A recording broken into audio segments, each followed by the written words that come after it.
dan thalabul ilmi. Semoga amalan kita di malam hari ini dicatat sebagai amal kebaikan kita di sisi Allah Subhanahu wa taala. Amin ya rabbal alamin. Salawat salam serta tercurahkan pada junjungan kita baginda Rasulullah Muhammad sallallahu alaihi wasallam. Dengan kita selalu mengkaji hal-hal yang disunnahkan oleh baginda Nabi, dan kita berusaha untuk mengamalkan walaupun hanya sedikit-sedikit yang kita amalkan, dan semoga kesungguhan kita itu dicatat dan menjadi bukti bahwa kita mencintai baginda Nabi sehingga kita bisa mendapatkan syafaat di akhirat nanti. Amin ya rabbal alamin. Bapak Ibu para jamaah yang dirahmati Allah, malam ini kita masih melanjutkan kajian yang bulan lalu, masih terkait dengan persoalan adab ketika kita makan. Masih ada banyak yang penting-penting saja saya sampaikan terkait dengan makan dan minum ini. Karena memang makan dan minum itu kan sesuatu yang sudah biasa kita lakukan. Namun terkadang adabnya itu seringkali kita tidak ketahui, sehingga kalau kita mengetahuinya, amalan yang biasa itu bisa berubah menjadi sesuatu yang bernilai ibadah di sisi Allah. Nah, sekedar mengingatkan saja, waktu itu saya sudah sampaikan kalau kita makan jangan lupa minimal baca nama Bismillah. Itu jangan lupa. Lalu kalau misalnya kita lupa di pertengahan makan baru ingat, tetap sunnah baca Bismillah awwalahu wa akhiruh. Jadi ditambah awwalahu wa akhiruh. Nah, ketika kemudian selesai dari makan itu jangan lupa baca Alhamdulillah. Bahkan itu menjadi jalan turunnya ampunan Allah bagi orang yang menikmati hidangan itu, sehingga makan pun orang yang mengucapkan hamdalah ketika dia selesai makan itu, ghufira lahu ma taqaddama min dzambi, diampuni Allah dosa-dosanya yang telah. Nah, malam ini kita akan lihat tentang la ya'ibu tu'am wastihbabi madari. Ini bab tentang jangan mencela makanan, dan dianjurkan kita itu untuk memuji makanan itu. Jadi jangan biasakan Bapak Ibu, dan cuma bapak-bapak, dan ibu-ibu juga, jangan biasakan kalau mau makan sesuatu lalu menurut kita namun tidak enak menurut kita, jangan dicela. Jangan dicela. Karena baginda Nabi itu mengajarkan begitu. Nabi itu kalau makan, beliau suka ya beliau makan, kalau beliau tidak suka beliau tinggalkan. Nah, Nabi itu cuma begitu kalau makan itu, kalau suka ya beliau makan, kalau tidak suka beliau tinggalkan. Makanya bapak-bapak, ibu-ibu, kalau kita kemudian makan suka ya silakan dimakan, kalau tidak suka ya tidak bisa dimakan, ditinggalkan. Nah, makanya ngamun bahkan ada satu riwayat, kelihatannya kalau saya sampaikan yang ini ya, ada riwayat dari Jabir radhiyallahu anhu itu. Jadi Nabi itu pulang ke rumah, berjumpa dengan keluarga beliau. Pada waktu itu beliau agak lapar, lalu beliau tanya kepada keluarganya, ada enggak kalian punya lauk? Ma'indana illa khallu. Mereka katakan, ya Rasul mohon maaf, kami tidak punya lauk kecuali hanya cuka. Nah, apa yang dilakukan baginda Nabi? Diminta oleh beliau cuka itu dicampur dengan makanan beliau, lalu kemudian beliau makan. Apa kata beliau? Al-khallu, ini cuka, kata beliau. Nikmal udhul khallu, senikmat-nikmatnya lauk itu adalah cuka. Jadi boleh nikmat udhul dan cuka itu. Untuk anda berarti. Tapi Nabi itu karena beliau mengajarkan jangan mencela makanan, maka oleh beliau dikatakan senikmat-nikmatnya lauk itu cuka itu. Mengapa seperti itu? Karena beliau pada waktu itu hanya memiliki cuka itu yang disuguhkan oleh keluarganya. Makanya kalau bapak-bapak namun jenengan misalnya diberi ibu makanan dimasakkan begitu, ketika jenengan makan kok namun tidak seperti biasanya, masih kuor. Kalau itu jenengan jangan mencela. Nah ibu tanya, ibu bagaimana? Kue enak, itu mau. Baru kalau buka waktu lah. Jadi bagaimana? Ya jangan mencela. Dan juga ibu-ibu harus memahami kalau misalnya suami itu kok meninggalkan makanan itu, ya jangan kemudian sakit hati. Karena kita sudah tahu bahwa baginda Nabi itu tidak pernah mencela makanan. Bisa jadi suami panjenengan itu tidak mau mencelanya, tapi beliau tinggalkan. Berarti kalau beliau tinggalkan, mungkin tidak suka suami saya. Dulu Bapak Ibu di mana di Arab itu ada namanya Abdul. Abdul itu nama biawak. Jadi Rasulullah itu pernah disuguhkan oleh seorang sahabat biawak dibakar dia, suguhkan sama Nabi. Tapi biawak ini itu biawak padang pasir. Dan kalau biawak ini mati rejo dan kalau beda. Nah, apa dimakan Nabi kan? Tidak dimakan Nabi. Lalu ditanya oleh sahabat itu, ya Rasulullah, apakah Abdul ini haram?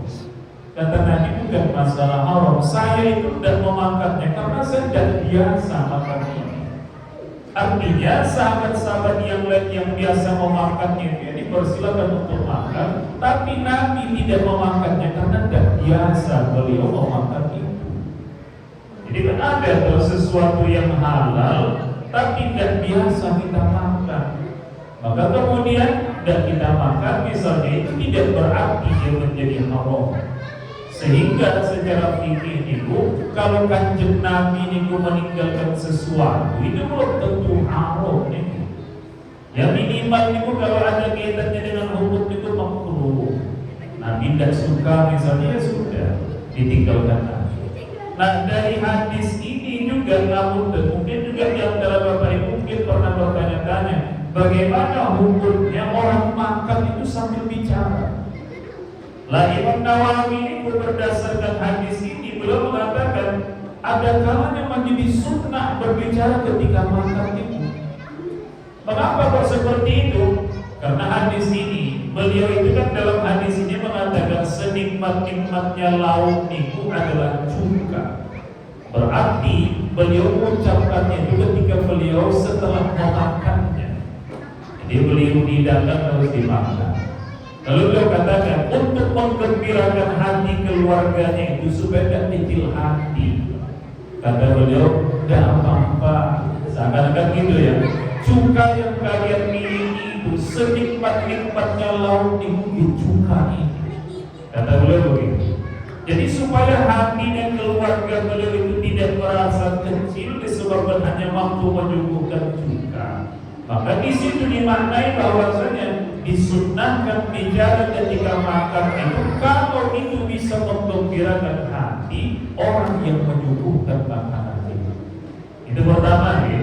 Yang kedua caranya, caranya itu adalah setelah mengunyah makanan. Jadi jangan makanan masih di mulut, masih kunyah terus bicara. Nah kayak itu nanti nyemprot gitu. Makanya kemudian maknanya itu oleh Imam Nawawi dikatakan apa? Setelah dimakan sampai harus kalau kemudian ditelan sudah masuk ke saluran pencernaan itu barulah bicara. Lah itu menjadi adab bagi kita.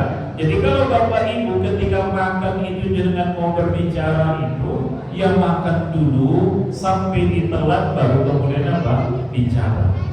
Mengapa? Karena dikhawatirkan tadi ketika bicara niku keluar makanan itu dari mulut panjenengan, jatuh dia.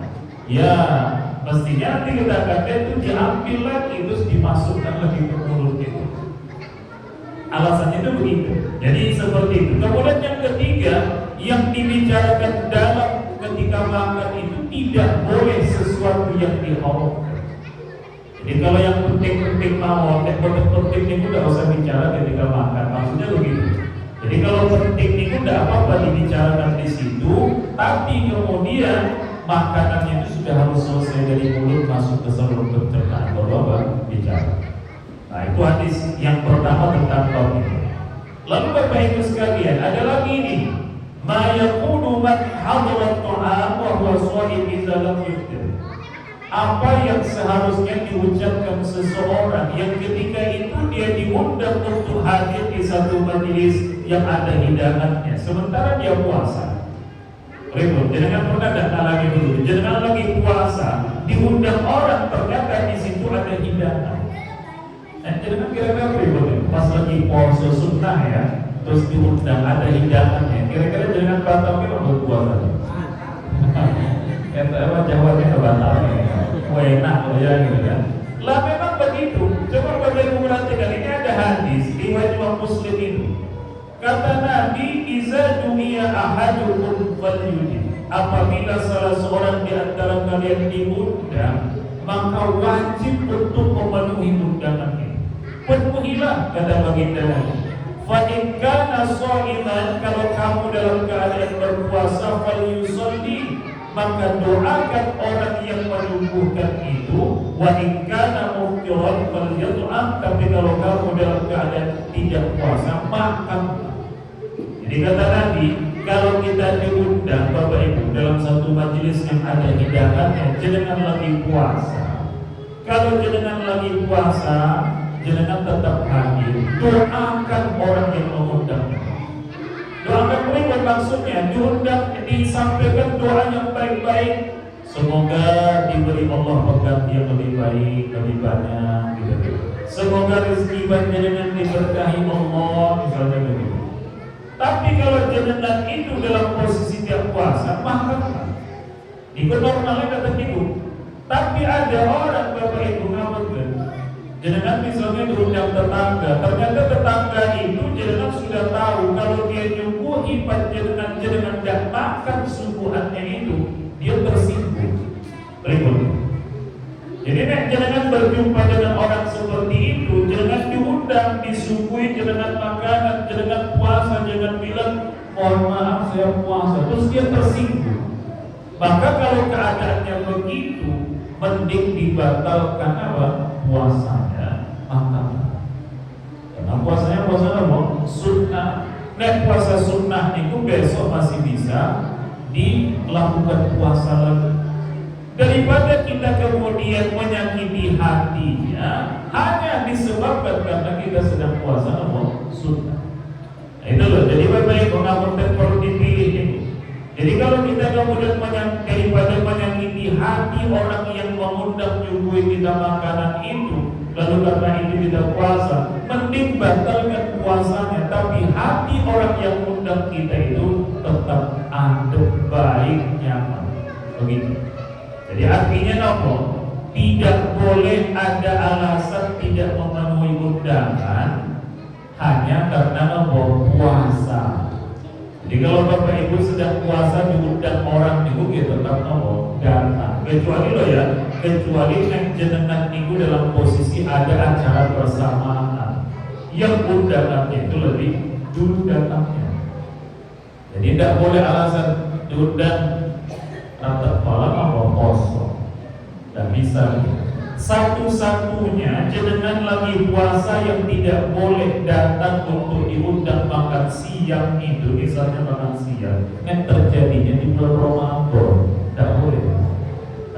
Jenengan jangan coba-coba misalnya Ramadan puasa jam 1 ada orang aneh makan siang ya, kira-kira jenengan mungkin apa begitu? Ya tidak mungkin kan, karena itu termasuk wajib. Jadi kalau puasa sunnah bahkan dikatakan juga puasa wajib dalam pengertian kodok puasa pun, kalau memang itu akan menyakiti hati yang undang kita itu, dibatalkan puasanya, besok segera dikodok.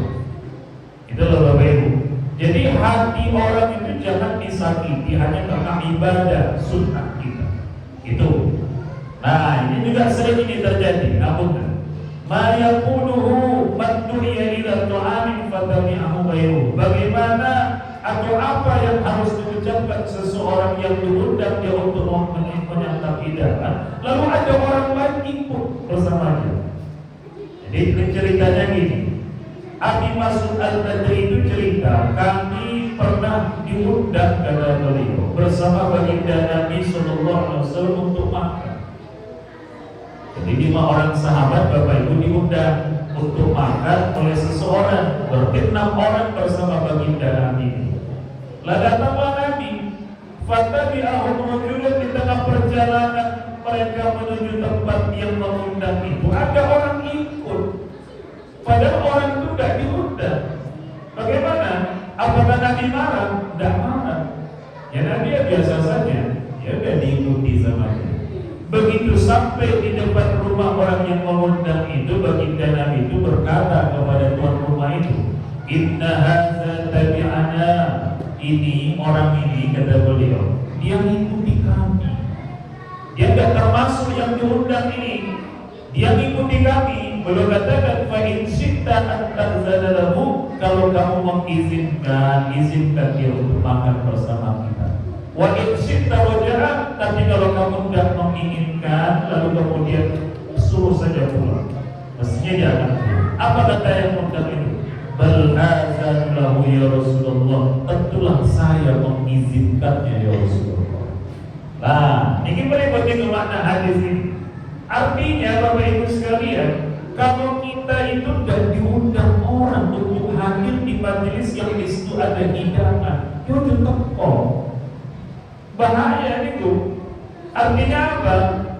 Kalau misalnya kita ikut seseorang yang diundang itu, ya harus yang diikuti itu mintakan izin kepada tuan rumah itu. Misalnya ada ikut tetangga baru tidak diundang, jadi kan sampai kan kamu terjadi tidak diundang, tapi dia ikut, ribut izin ke Allah. Oh izin ya Allah. Tapi kalau tidak izin kata dia, ya jangan datang, ya bagi. Makanya kamu terkena misalnya datang tidak diundang lalu tidak diizinkan oleh tuan rumah itu, ya jangan marah untuk pulang.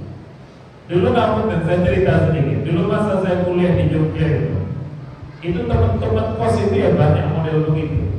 Orang Padang, katakan, orang Pekanbaru, yang wilayah-wilayah sana itu. Orang kan kalau misalnya teman kos itu kan kalau pertengahan bulan itu kan mulai menipis sama duitnya. Gitu. Lah ada kondangan, dia lihat ada di satu tempat resepsi itu ada acara, menu itu. Oke, baju nijis bopal. Masuk, nyemplung ke amplop kalau ini dari sini, amplop itu lobong gitu. Masuk itu ya paling mati itu.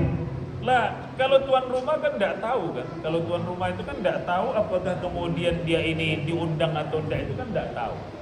Sehingga kemudian ketika model seperti itu ngapunten, dia tidak boleh seharusnya itu tidak dibolehkan itu. Karena dia tidak ada izin dari pemilik atau yang mengundang itu tidak ada izin. Sehingga kalau tidak ada izin itu ya sama seperti itu, posisinya itu apa? Seperti makan sesuatu yang diharamkan. Jadi haram bukan rasa. Haram itu bukan makanannya yang haram, tapi cara dia mendapatkannya itu yang tidak diridhoi Allah Subhanahu wa ta'ala.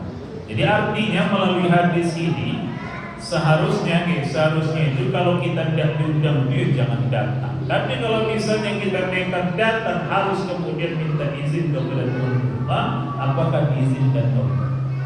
Nah, mungkin panjenengan berkata gini, kadang kan waktu acara kita itu kan ada acara mantenan. Itu biasanya kamu dengan diundang satu undangan itu untuk berapa orang?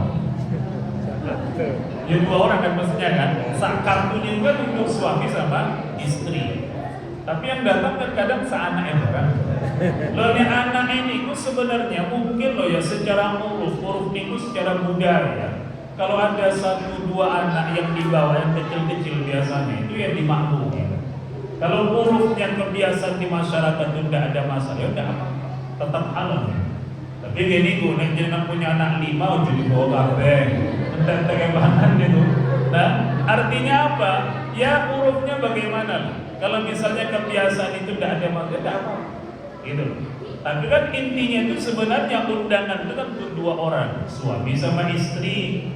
Mungkin kalau suaminya tidak bisa digantikan anaknya boleh. atau istrinya tidak bisa digantikan anaknya boleh. Artinya seperti itu. Tapi kadang kalau kita di Indonesia ini, apalagi misalnya di Klaten begitu ada tambahan begitu, itu kan sudah diantisipasi oleh siapa? Tuan rumah ini. Makanya dilebihkan. Tapi ya jangan juga berlebihan ketika kita membawa anak dalam acara. Nah itu yang dimaksud dengan hadis ini. Jadi jangan sekali-kali kita memudahkan ikut dalam satu undangan acara, padahal kita itu tidak diundang. Nah itu. Lalu ada lagi Bapak Ibu sekalian, ini tentang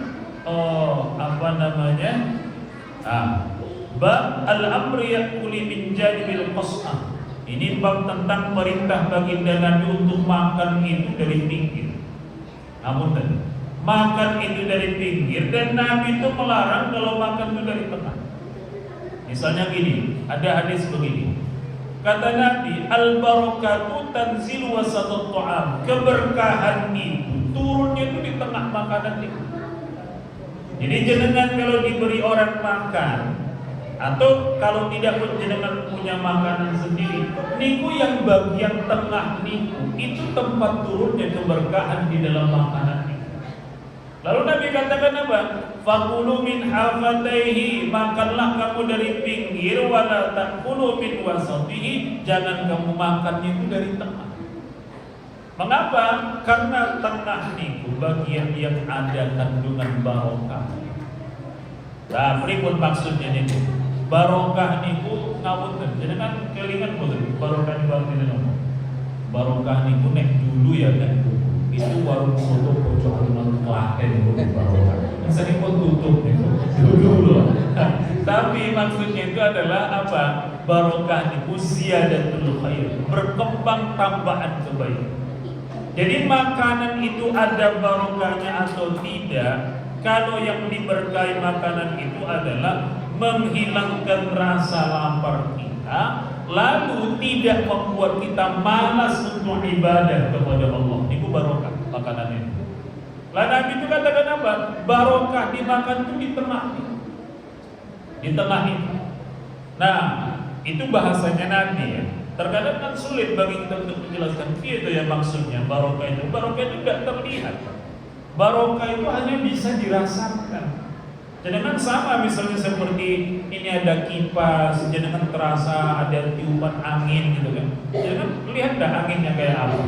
Tidak lihat. Tapi ada nggak? Ada. Maksud itu begitu. Barokah itu kita tidak bisa lihat, tapi kita bisa rasakan di kehidupan kita. Lah bahasa Nabi itu begitu. Tapi ada juga ulama itu yang menjelaskan mengapa kok dikatakan Nabi barokah itu turunnya di bagian tengah itu. Begini, kalau jenengan makan Bapak Ibu, jenengan campur semua, jenengan makan mulai dari tengah, ya. Bagaimana? Kalau jenengan habis ke sendiri itu tidak ada masalah. Tapi kalau misalnya nanti ada tidak habis makanan itu, ngapunten. Itu biasanya kalau ada orang yang mau makan itu ke pinggir, ngapunten gitu, jijik dia gitu lah maksudnya. Ini ini apa boleh kabeh dimakan gitu. Padahal nanti kalau dimakannya yang pinggir-pinggir dulu, berarti dia tahu yang tengah itu kan belum dimakan, lalu kemudian bisa dimakan orang yang datangnya itu setelah itu. Maksudnya begitu loh. Sehingga kemudian kalau kita makannya dari pinggir itu, mungkin sisa orang makan dari yang tengah itu tidak ada masalah. Itu barokah juga maksudnya. Ada apa? Ada banyak manfaat dari makanan itu kepada orang lain. Itu loh. Jadi itu. Bahkan saya juga ada kemarin ngaji bab ini, ada yang berkata gini, Pak, saya itu mbah saya dulu kalau makan itu ya suruh dari pinggir, jangan tengah. Mengapa? Karena pinggir niku mudah mudah adem, ya kan? Daripada yang tengah kan mesti yang lebih pinggir niku yang mudah dingin terlebih dahulu. Dan ternyata memang makanan yang dingin itu malah justru apa? Baik untuk kesehatan. Artinya itu untuk melogikakan supaya makna barokah itu dipahami seperti itu. Ya bisa saja. Jadi itu yang dimaksud. Tapi kayak ngapunten, saya ingin katakan, kadang hadis Nabi itu kan tidak bisa kita amalkan begitu saja. Coba jenengan lihat. Nabi niku kira-kira pernah enggak Nabi sallallahu alaihi wasallam niku makan soto? Pernah enggak kira-kira? Di Arab itu ada soto. Ya enggak ada. Artinya apa? Nabi kan makannya pakai apa? Roti, gitu kan? Atau kemudian kurma. Diambil dulu yang pinggir-pinggir niku betul nopo-nopo. Tapi kalau makan soto niku pripun nih? Jangan ambil tengah-tengah. Masuk terus juga yang pinggir itu. Ya, atau yang pinggir juga menyebar semua. Lah itu makanya terkadang saya katakan, kalau jenengan lagi makan, jenengan bisa melihat bahwa saya bisa makan dari pinggir, amalkan itu. Apa tujuannya? Ngikuti sunnahnya Rasulullah Sallallahu Alaihi Wasallam. Nek panjenengan tidak bisa melakukan itu, tidak apa-apa. Itulah maksudnya begitu. Nah, lalu Bapak Ibu ada lagi. Kata baginda Nabi, la aqulu muttaqian, saya itu tidak pernah makan sambil bersandar. Nah, pripun niku? Jangan pripun. Saya tidak makan sambil bersandar. Ini. Nah, ya, niku bersandar ke belakang bisa jadi maknanya. Atau ngapunten ke kiri. Ya, atau ke kanan, atau ke depan. Ke depan bisa. Misalnya jenengan letakkan di atas paha jenengan niku bantal sambil nonton TV niku jenengan makan. Nah, itu Nabi itu katakan saya makan itu tidak pernah bersandar. Bersandar itu maknanya berat ke salah satu arah. Lalu bagaimana baginda Nabi itu kemudian ketika makan itu? Di hadis itu dikatakan jalisan muqaiyah. Maknanya gini, kamu ngerti kalau saya praktekkan. Nabi niku kalau makan itu maaf. Nah, telapak kakinya yang kiri nih itu diduduki sama bokong itu. Layak kaki kanan itu dilipat begini. Makannya begini. Nabi itu kayak gitu. Atau seperti duduk di antara dua sujud makan seperti itu. Makanya jenengan kalau misalnya lihat di pondok-pondok pesantren itu banyak juga itu santri-santri itu kalau makan itu begini. Lah, jenengan ya monggo nek jangan pengen amalkan. Ning yo hati-hati nek sakniki. Jenengan kemudian datang ke warung satu kok giung terus jenengan makan kayak gitu. Geplak jenengan nanti. Karena apa? Karena posisinya pakai kursi memanjang niku. Artinya apa? Ada kalanya kita bisa mengamalkan, tapi kadang ada kalanya tidak. Tapi begitu. Apa maksudnya kok modelnya begitu? Karena ternyata kalau kita miring ke kanan, miring ke samping kiri, miring ke depan, miring ke belakang, tidak langsung masuk ke saluran pencernaan makanan. Makanya kalau posisi duduknya begitu, itu nanti langsung masuk ke saluran pencernaan itu, mudah untuk diproses di pencernaan. Itu nek hikmahnya ya. Tapi karena Nabi itu kan tidak bicara tentang itu. Nah, jadi begitu. Lalu Bapak Ibu, ada lagi, ini juga penting ini. Kata baginda Nabi, iza akala ahadukum ta'aman, apabila salah seorang di antara kalian makan, fala yamsah asabi'ahu, jangan dia membersihkan jari-jarinya ini, telapak tangannya, atau jenengan makan pakai apa? Pakai sendok. Jangan jenengan bersihkan sendok itu hatta yal'aqaha, sampai kata Nabi kamu menjilatnya, au yulmiqah, atau kamu menjilatkan. Tapi boleh kok. Nabi bisa. Nabi kok. Kira Nabi niku ngapunten, Pak. Nabi itu kalau maaf ya, dalam hadis juga dengan beliau ludahnya Nabi itu ditampung oleh tangan para sahabat itu, diusapkan ke tubuh mereka jadi obat. Tapi ngapunten ke, jangan dengan praktek ke, tentang beri dipanggil ngengen. Wah mana? Ampun musab-musab, ampunnya betul. Beda nih, sama Nabi itu tidak seperti itu. Nabi itu keringatnya itu kalau dalam Syama'il Muhammad itu dikatakan wangi. Keringatnya Nabi ini wangi. Beda kan dengan keringat kita. Jadi Nabi itu kalau habis makan kadang dijilat. Biasanya Nabi itu kan 3 jari, kita akan lihat apa hadis itu. Dijilat jari-jarinya itu. Jadi jangan kalau lihat ada orang habis makan kok dijilat begini, jangan katakan jorok itu. Itu memang adab yang diajarkan Nabi. Ada rahasianya nanti. Nah, kadang Nabi niku ya menyuruh sahabat dia dijilatnya. Ya, memang aku jangan hati-hati. Jangan habis makan warung Padang masih banyak di sini terus bojone diceluk. Oh, jilat. Wah, tak bisa nih, pasti ngamuk nih. Lo putranya juga jangan suruh begitu, nggak mau. Makanya kemudian bagaimana? Ini sebagian yang sulit menjilatkannya itu loh ya. Tapi kalau menjilat sendiri itu tidak ada masalah, ya, tidak ada masalah. Makanya ngamuk. Ada lagi begini, Bapak Ibu. Zaman Nabi itu kalau ada anak baru lahir, ya mungkin yang usia baru lahir nih. Itu biasa dibawa ke baginda Nabi. Namanya ditahnik. Ditahnik niku pripun? Ditahnik niku dikasih kurma oleh orang tuanya itu kepada Nabi. Lalu digigit Nabi kurma itu sampai lembut bercampur dengan ludahnya baginda Nabi itu. Lalu ditempelkan Nabi di langit-langitnya bayi itu. Itu namanya apa? Tahnik. Nah, Nabi ini saat ini hati-hati jangan kemudian nyontoh Nabi hanya karena ingin ikut sunnah Nabi. Nah, jangan bawa kepada seorang ulama, ya lihat dulu lah. Yang ulama yang merokok ya hati-hati nih. Nanti ngerokok waktu-waktu bayi ini.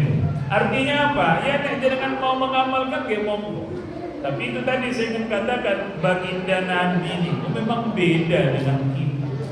Tapi jangan mungkin memahaminya ulama niku ge warasatul anbiya, pewarisnya para nabi. Ya monggo kalau jangan mau melakukan tahnik kepada seorang ulama niku kita apa. Tapi kalau menurut saya yang harus diperhatikan ini ngapunten misalnya ulama ini sehat ngapunten gitu kan. Karena beda dengan baginda Nabi sallallahu alaihi wasallam. Lah termasuk juga Nabi itu yakulu bisalasi asabi. Nabi itu kalau makan dengan 3 jari. 3 jari. Ya. 3 jari. Kurma bisa, roti bisa. Nah, jangan makan soto 3 jari. Berapa lama nanti rampungnya? 3 jari. Nah, tapi Nabi memang begitu. Makanya kemudian dikatakan Nabi itu makan dengan 3 jari. Kalau sudah selesai itu dijilat Nabi jarinya itu, bahkan kemudian wasfahfani. Sohfah niku kalau sekarang itu piringnya lah, gitu. Tempat piring itu dijilat Nabi ini. Dijilat Nabi. Apa? Innakum la tadruna fi ayyi ta'amikumul barakah, karena kamu tidak tahu pada bagian mana dari makanan itu yang diberkahi Allah. Kalau tadi kan yang tengah. Lah kalau yang ini bisa jadi keberkahan Allah turunkan kepada jari-jari panjenengan ini. Makanya ngapunten. Kalau dari segi kesehatan pun, kalau menurut yang saya baca, ternyata memang makan dengan telapak tangan itu beda dengan makan dengan apa? Dengan sendok. Ya, ada sesuatu di telapak tangan kita ini yang justru malah memberikan rasa nikmat yang menyebabkan kesehatan juga. Kalau kita makan terasa nikmatnya aja, ya menyehatkan gitu kan. Terus juga ketika dia dijilat itu ada sesuatu kepada jari itu juga yang memberikan manfaat kepada kita. Tapi kalau sendok itu kan tidak. Makanya kan orang dulu sama orang dulu lah, tidak ada kan orang makan pakai sendok itu. Sendok itu kan setelah zaman modern ini. Dulu ya pakai sendok itu ya paling orang-orang di atas sana gitu. Kalau masyarakat biasa itu ya pakai apa? Pakai telapak tangan. Bahkan saya masih nemoni ini tahun 92 saya masuk ke Jawa ini. Saya mondok dulu di daerah Wonokromo, Bantul sana. Itu makan pakai bubur itu tidak pakai sendok. Pakai apa? Daun pisang itu. Daun pisang itu dia kayak gitu. Nah, memang begitu kondisinya. Jadi Bapak Ibu sekalian, itu jadi makan termasuk di dalamnya itu jari-jari itu jangan dibersihkan sampai kemudian kita jilat terlebih dahulu. Nah, lalu ini bagian terakhir yang saya sampaikan, bahwasanya kalau panjenengan minum itu dikatakan Nabi lakukan dengan 3 teguh. Kata Nabi begini,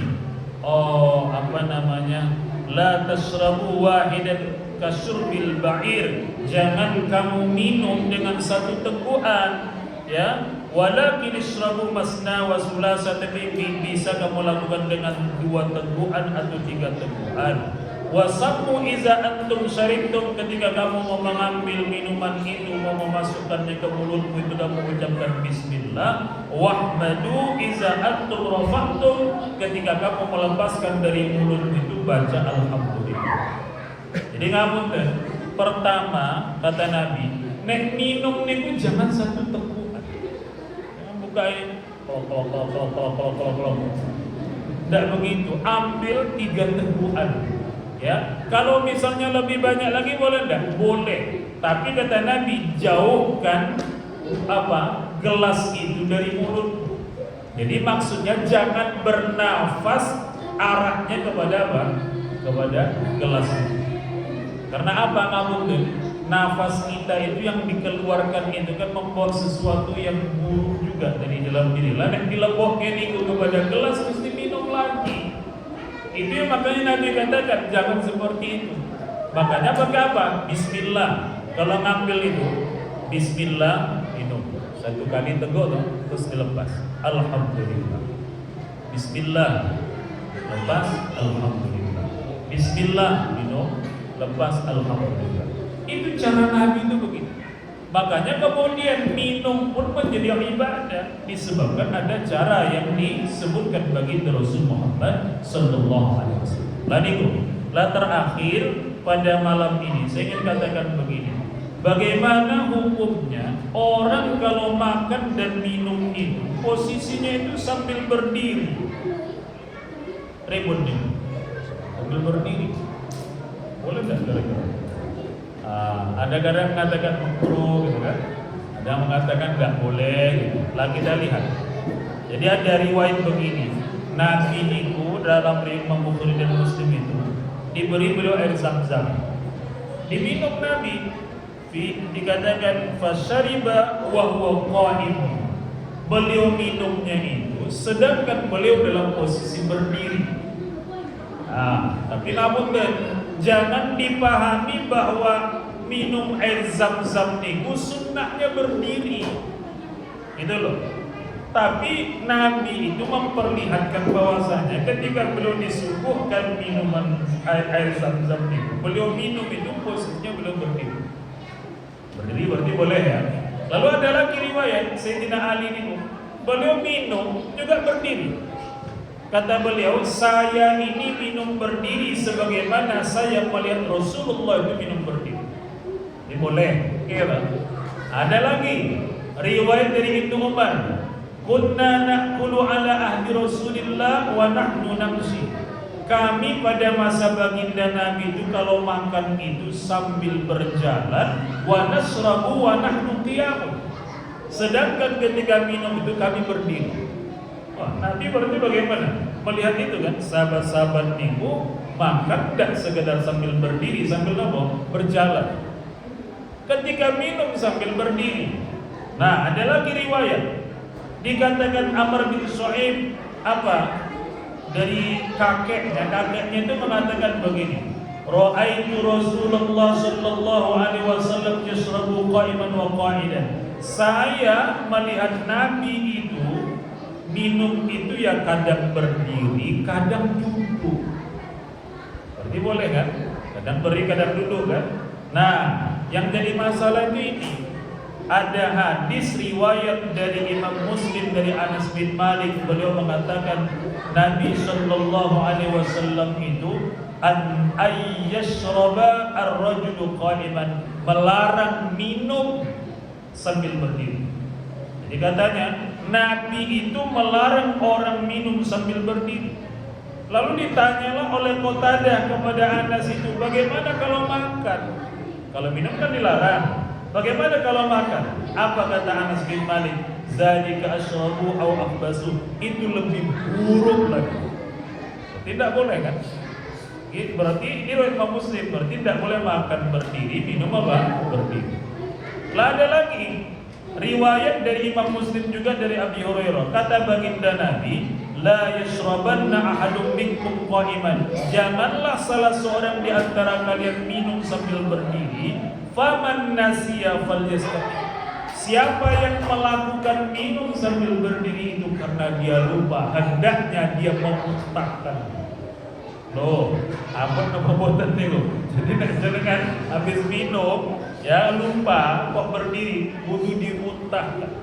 Lah pripun? Hadisnya sahih. Yang mengatakan tadi berdiri ini mungkin sahih, yang mengatakan tidak boleh berdiri itu sahih. Pripun? Makanya kata Imam An-Nawawi, kalau beliau itu kan memang seorang yang ahli hadis, beliau katakan gini, itu harus dikompromikan hadis ini. Karena semuanya sahih kan. Tidak mungkin tuh jangan ambil yang berdiri karena jangan senang berdiri gitu kan. Terus kemudian yang duduk jangan pakai, jangan buang. Atau jangan suka yang duduk berdiri tidak suka, lalu yang berdiri itu jangan apa? Buang. Tidak boleh. Bagaimana? Dikompromikan. Apa kesimpulan hukumnya kata Imam An-Nawawi? Kalau kamu mau makan, mau minum, kata beliau, kamu tidak menemukan tempat untuk duduk saat makan dan minum itu, boleh bagimu makan dan minum sambil berdiri. Boleh. Tidak makruh, tidak. Boleh. Tapi kalau seandainya kamu punya tempat duduk, kata beliau, tapi kok kamu memilih untuk berdiri sementara tempat duduk itu tersedia, berarti kamu memilih memilih meninggalkan yang utama. Kalau kayak gitu kan nyebutnya apa? Khilaful aula, meninggalkan yang lebih utama. Jadi maksudnya bagaimana? Boleh. Jangan mau makan berdiri, mau minum berdiri, ini boleh. Tapi itu tadi dengan catatan tidak ada tempat untuk apa? Duduk.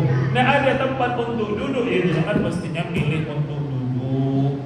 Makanya kan coba deh, jangan lihat ada acara nopo mantenan yang standing party kan. Pada berdiri kan. Ada tempat duduk cuma sedikit. Lah niku nek jenengan kemudian lihat ada tempat duduk, jenengan bisa duduk. Tapi kalau tidak ada ya jenengan tidak usah duduk. Coba jangan bayangkan pripun misalnya orang pada manten begitu pada datang, jangan dodok diri makan. Mesti yang ngopo ini gitu kan. Artinya apa? Itu loh yang dimaksud dengan hadis. Kalau tidak ada tempat duduk ya tidak apa-apa. Berdiri ini pun boleh. Tidak makruh, tidak boleh haram. Boleh. Tapi itu tadi kalau ada tempat duduk, pilihlah makan dan minum sambil apa? Saya kira itu Bapak Ibu. Dan selesai kita bahas tentang masalah adab makan dan minum seluruhnya. Mudah-mudahan bermanfaat dan semoga yang bisa panjenengan amalkan ya monggo diamalkan. Tapi kalau misalnya tidak bisa diamalkan ya sudah, tidak ada masalah. Tapi Nabi niku sunnahnya jangan ditinggalkan semua. Kalau tidak bisa semua, ambil yang bisa panjenengan lakoni. Bismillah kan bisa, gitu.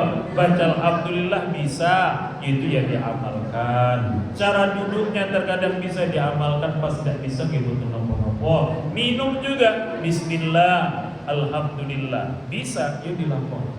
Oke, begitu. Saya kira itu dulu saja Bapak Ibu. Mudah-mudahan bermanfaat kajian kita di malam hari ini dan semoga Allah berikan kekuatan bagi kita untuk mengamalkan. Demikian. Assalamualaikum warahmatullahi wabarakatuh.